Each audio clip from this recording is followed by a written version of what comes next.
Are you taking prednisone for a kidney transplant? I was asked to make this video by a YouTube commenter about prednisone for kidney transplants. So, prednisone is often used to support kidneys after they've been transplanted into a new person. And it's one of the three vital medications that are often used to suppress the immune system from rejecting the new kidney. The other two are tacrolimus and mycophenolate mofetil. Those are the two most common other medications. We're going to focus on this one, prednisone, as the most common third medication used in kidney transplants. And it is because prednisone is a corticosteroid that has immunosuppressive properties. It has the ability to turn down the immune system so that the new kidney donated from another human can be tolerated and not rejected. Now, you may be wondering about dosing prednisone in a kidney transplant, and this is very dependent on the kidney transplant center. Which hospital and transplant director you have determines what kind of a dose of prednisone you're going to get. I'm going to talk about the quickest versus the most long-term treatment options when it comes to prednisone. So first, this is less popular because there is a little bit of evidence that it might not be a good idea. And this is called rapid discontinuation of prednisone strategy.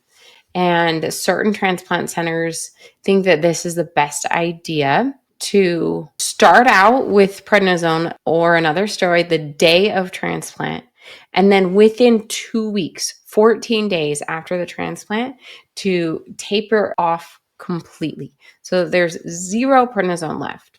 And the idea here is that prednisone causes a lot of side effects, such as weight gain, osteoporosis, heart disease, insomnia, moon face, personality changes, mood changes, and on and on. There are up to 150 possible side effects.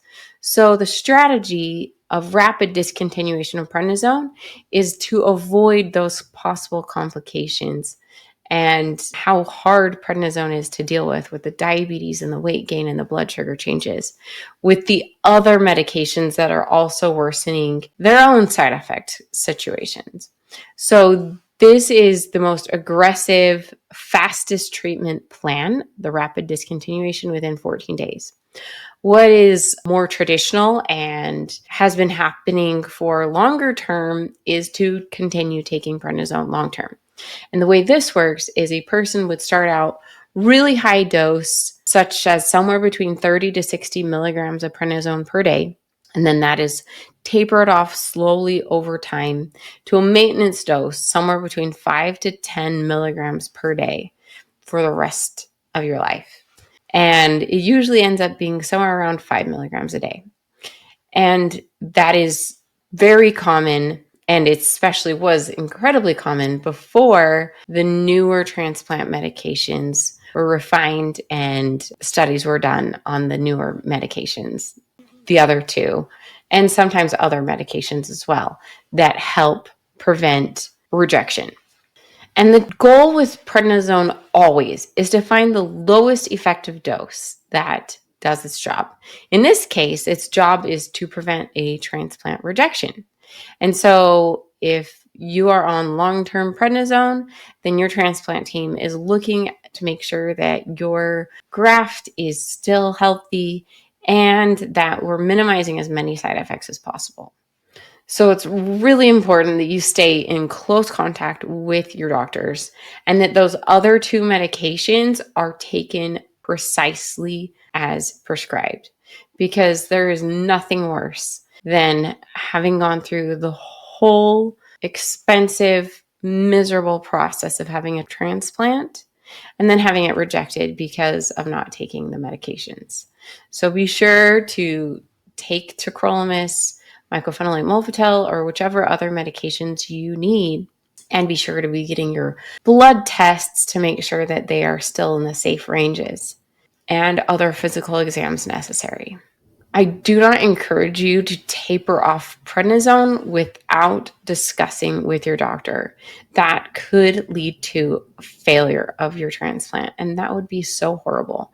So, if you are having insufferable side effects of prednisone, which is very common, then talk to your transplant team. They can come up with a solution. Do not ever go cold turkey off of this medication. That could be fatal. And so work closely with your doctor. Tell them precisely what is happening to you.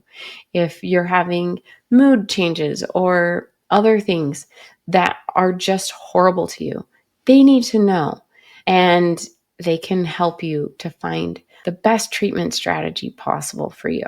So if you're taking prednisone for kidney transplants, know that not only is your care team there to help find personalized treatments for you, but there are some general principles of taking care of your body while on prednisone that you can find out in the prednisone checklist.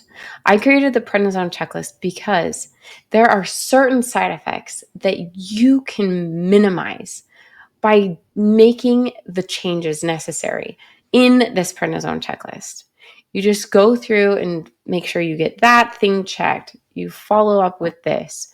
You go through each of the things on the checklist to minimize the side effects so that you can feel as well as possible while taking prednisone for kidney transplant. The only big change I want to make sure that no one makes based on this is that there are certain supplements that I recommend for most people on prednisone, but I do not recommend them for people taking tacrolimus. And most people with kidney transplants are taking tacrolimus. And so there are things like berberine and others that are simply not safe because they can cause a drug interaction with tacrolimus. So be sure to download my prednisone checklist and follow everything except the berberine recommendations.